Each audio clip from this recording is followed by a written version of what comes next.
Hello，大家好。咁咧，今集我哋繼續講呢個72號波啊。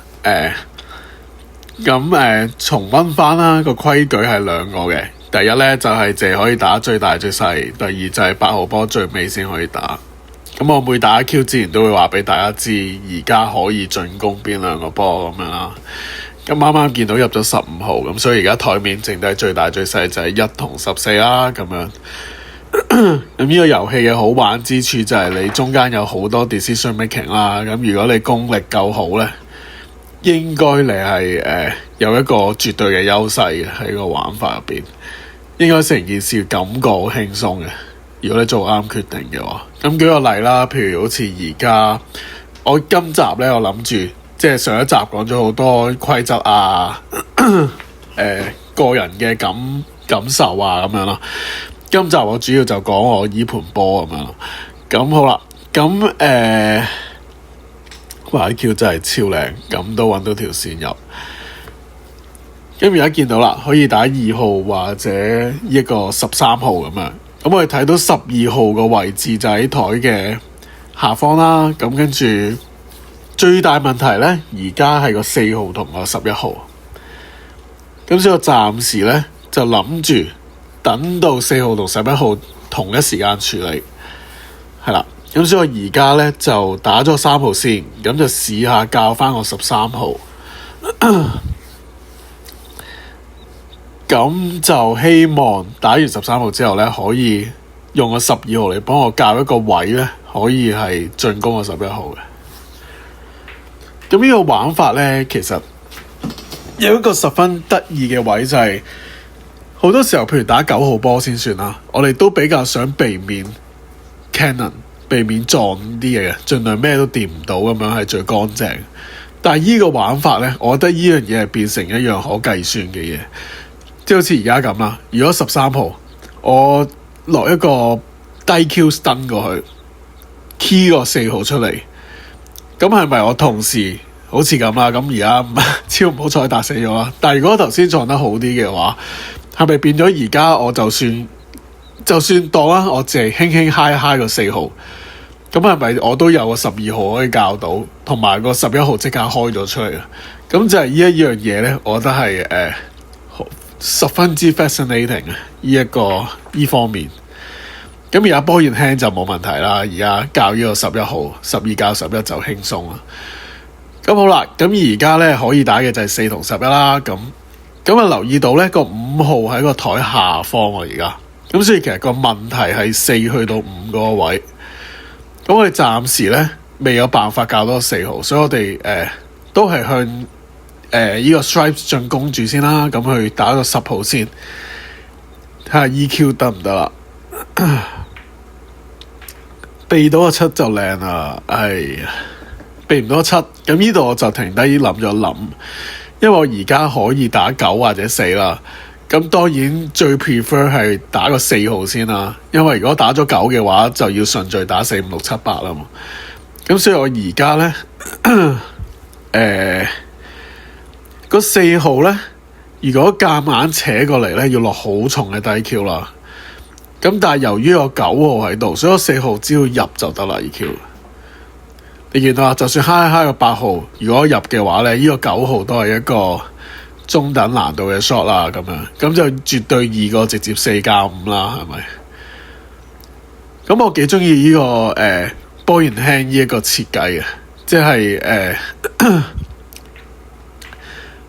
我覺得你一 miss 就 ball in hand 嘅話呢，成件事係公平好多，因為太多嘢。如果你仲要計算埋，喂，如果 miss 咗之後點樣先冇壞呢？我覺得呢個就多得滯啦，實在。如果計算埋嗰個位，即係我覺得個遊戲一個新嘅運動啦，一個新嘅玩法，佢個 flow 都好緊要。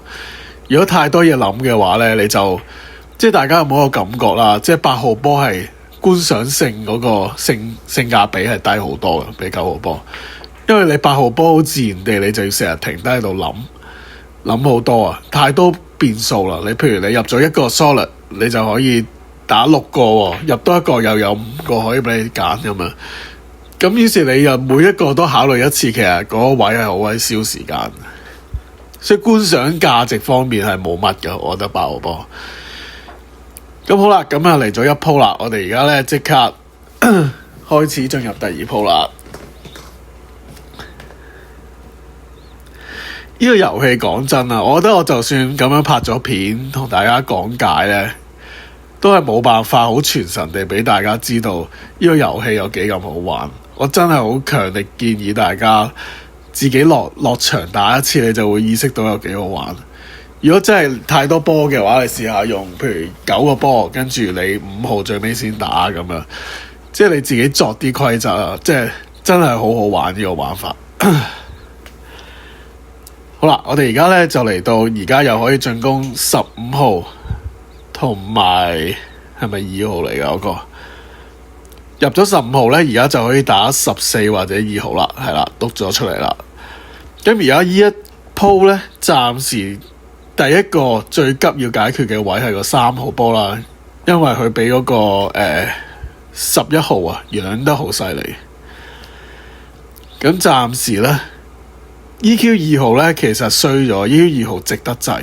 你俾少少角度我都可以教到我用個13號嚟過渡啊，冇。我又唔想好似 Jason Shaw 咁樣落啲超重有下旋行一 cushion 出嚟。咁係啦，如果唔係我會教到個3號或者13號。咁而家就變咗 hard shot 啦，呢個13號。咁 EQ 入得好靚啊，清脆空心入袋，但係力度方面盡咗人事啦，最好做到咁啦。咁仲要右邊尾袋冇嘅呢個12號。咁所以其實而家有2個袋去進攻嘅，一個就係右邊中袋啦，一個就係左上角尾袋啦。結果都係做唔到，太薄啦個角度。咁啊，而家咧第一件事一定係解決呢個3號波啦，因為佢比前面個6號波養得好犀利。咁而家可以打3或者12號啦，係啊。咁暫時我哋不如處理幾個 solid 先啦。即係我覺得即係8號波咧有一個講法係話我哋應該逐個區嚟進攻噶嘛，即係由下去上，上去下咁樣。咁呢樣嘢仍然係呢個玩法，我覺得都係 valid 嘅。即係好似而家咁，我可以選擇focus 喺台嘅上半節清咗嗰度啲波先咁。咁依家咧個角度有啲尷尬，我發覺成日教波有個問題係值得滯嘅，教到咁都登到去台中間啦。咁呢個都係大家有冇玩過嗰個 drill 啊？即係中間整個正方形嗰個。咁都係有一個 rule of thumb，就係當你唔知點搞波，你就將個白波按翻去台中間啦，起碼你枕手易啲先啦，係咪？咁啊嚟到依家咧都仲係要諗，而家咧就可以打5號或者10號啦。咁其實開始都平均嘅 ，solid 就5、6、7啦，剩翻咁 strike 就剩翻10同9啦。咁我諗法就係不如都係進攻咗 solid 先，因為而家最大問題係個6號波俾個7號養住 EQI， 咁啊搏一搏就失敗咗啦。即係單車唔係成日都會俾摩托嘅，話俾大家知。咁就係啦，即係其實頭先有諗過可以打10號，但係打10號將會避過晒啲9號同6號咧，結果都係幫唔到6號嗰件事。咁而家波現聽其實好好嘅，波現聽真係你睇下擺個啱嘅角度就力水，個6號即刻教到啦。我覺得如果當我知道我 miss 就有波現聽咧，嗰個打成個玩法會變到冒險好多，即係變咗火力全開全進攻型。個感覺係成件事係賞心悅目好多啊，係咯，即係我係 Jimmy White 緊嘅，而唔係 Steve Davis 緊嘅。咁而家剩低嘅其實都冇乜難度啦，咁就而家即係咩次序都清到台啦。而家9號、7號、8號，我最近啲中袋唔知點解又好似 calibrate 得翻咯，啲中袋開始睇到個入波路線。好啦，咁又嚟咗一鋪啦，咁我哋最尾打多一鋪啦，即係而家都係仲係喺嘗試同大家介紹呢個玩法嘅階段啊。咁我覺得最實際就係打多幾次實戰俾大家睇啦。我係冇特別想將自己錄到打得好嗰啲先俾大家睇。其實有時你睇人哋 miss 波啦，你會特別有衝動自己落場打。大家同唔同意咧？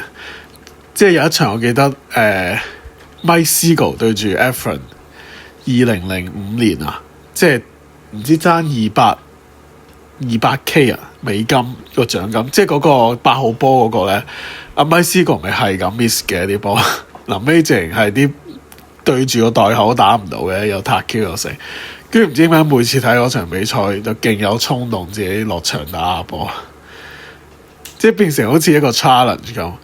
咁頭先 EQ 咧，其實個2號同個15號都係好唔好教嘅，咁所以我就諗住個1號走去個 general area 啦，咁就走咗嚟呢個位，即係個波都係教得失敗咗嘅。最大問題係個2號啦，我覺得。咁 EQ 試下啦，我覺得中袋有得 cut 嘅，但係 EQ 係 cut 尾袋嘅，